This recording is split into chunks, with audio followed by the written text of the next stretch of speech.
એક મહત્વના સમાચાર અત્યારે આપને જણાવી દઈએ। ગુજરાત ફર્સ્ટની સ્ક્રીન પર બઝર વાગ્યું છે। અમદાવાદમાં જ વધુ એક વખત મસમોટા ભ્રષ્ટાચારનો વધુ એક બોલતો પુરાવો સામે આવ્યો છે।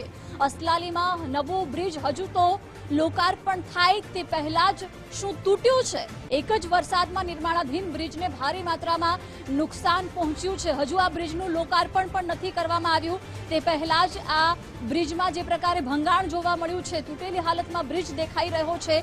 ઓવરબ્રિજની ગુણવત્તા દેખીતી રીતે જ સાવ હલકી ગુણવત્તાની દેખાઈ રહી છે અને અનેક સવાલો પણ અહીં ઉઠી રહ્યા છે। આ પ્રકારની ગુણવત્તા હશે તો બ્રિજ કેટલો ટકી શકશે એ પણ એક મોટો સવાલ છે। બ્રિજ જેના આધારે ઊભો છે તે સિમેન્ટના ચોસલા પણ સાવ રદ્દી જેવા હોય ત્યાં દ્રશ્યો પરથી લાગી રહ્યું છે, કારણ કે નિર્માણાધીન બ્રિજના સિમેન્ટના ચોસલામાં તિરાડો જોવા મળી રહી છે। બ્રિજમાં હલકી ગુણવત્તાનું મટીરીયલ વાપર્યાની પણ બુમરાણ ઉઠી છે। મોટા પાયે અહીં ભ્રષ્ટાચાર આચરવામાં આવ્યો હોઈ શકે છે।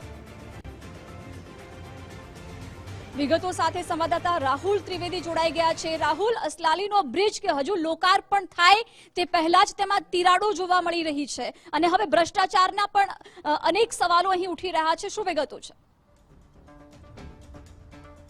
બિલકુલ સવાલો નહીં, પરંતુ આની અંદર ચોક્કસથી ભ્રષ્ટાચાર થયો હોય તેવું સ્પષ્ટ જોવા મળ્યું છે, કારણ કે હજુ બ્રિજનું કામ ચાલી રહ્યું છે અને કામ ચાલતા જ ની અંદર જે પ્રકારે ગત સપ્તાહની અંદર જે વરસાદ વરસ્યો હતો જેના કારણે જે એના સ્લેબ છે તે તૂટી પડ્યા હતા।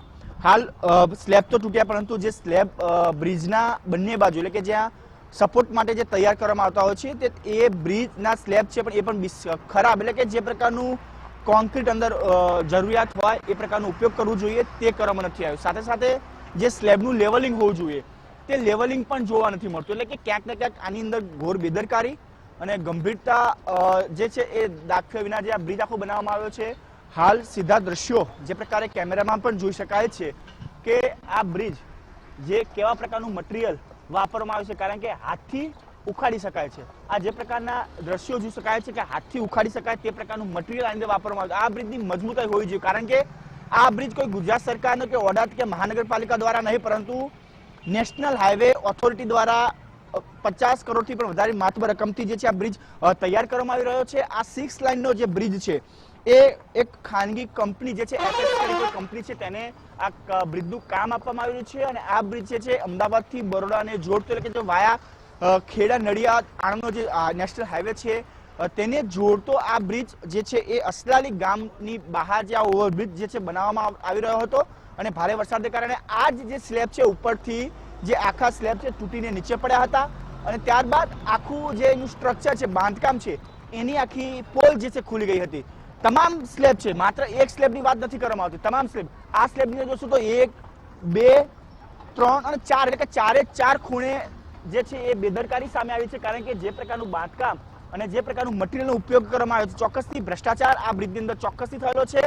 હજુ બ્રિજનું નિર્માણ એટલે કે બ્રિજ બનાવવાની કામગીરી ચાલી રહી છે અને આ પ્રકારની બેદરકારી જે સામે આવી છે આની બંને બાજુની વાત કરવામાં આવે, એક બાજુ નહીં, પરંતુ જ્યારે બ્રિજની શરૂઆત થાય છે અને અંતિમ સુધી તમામ જગ્યાએ જેટલા બી સ્લેબ તૈયાર કરવામાં આવે છે તમામ સ્લેબની આ હાલત છે। ક્યાંય ફિનિશિંગ નથી, જે લેવલિંગ હોવું જોઈએ તે લેવલિંગ જોવા નથી મળતું।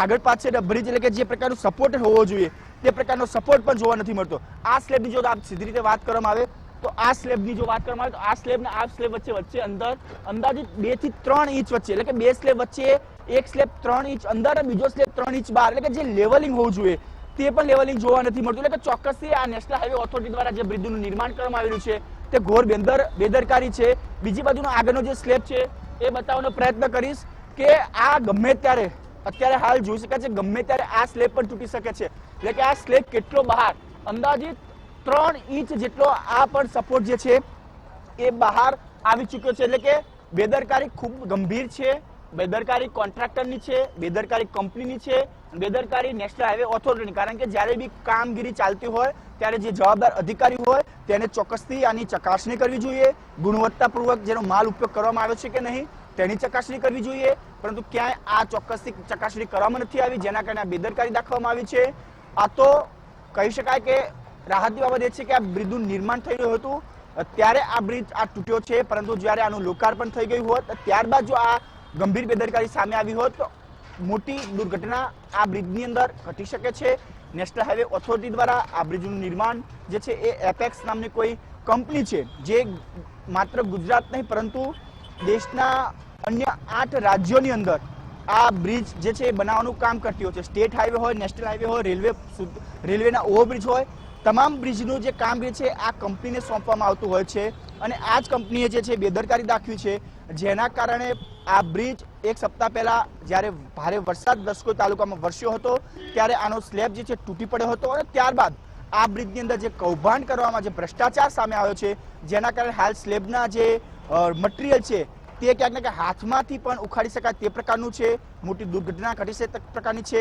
હવે આ બ્રિજની કામગીરી કેવા પ્રકારની કરવામાં આવે છે, આગળથી આને કોઈ સરકાર દ્વારા કે કેન્દ્ર સરકાર હોય તેમના દ્વારા કોઈ કોન્ટ્રાક્ટ સામે કોઈ કાર્યવાહી કરવામાં આવે છે, દંડનીય કાર્યવાહી કરવામાં આવે છે કે શું કરવામાં આવે છે, એ સૌથી મોટો પ્રશ્ન જે છે ઉભો થઈ રહ્યો છે. જી બિલકુલ રાહુલ, આભાર જાણકારી માટે.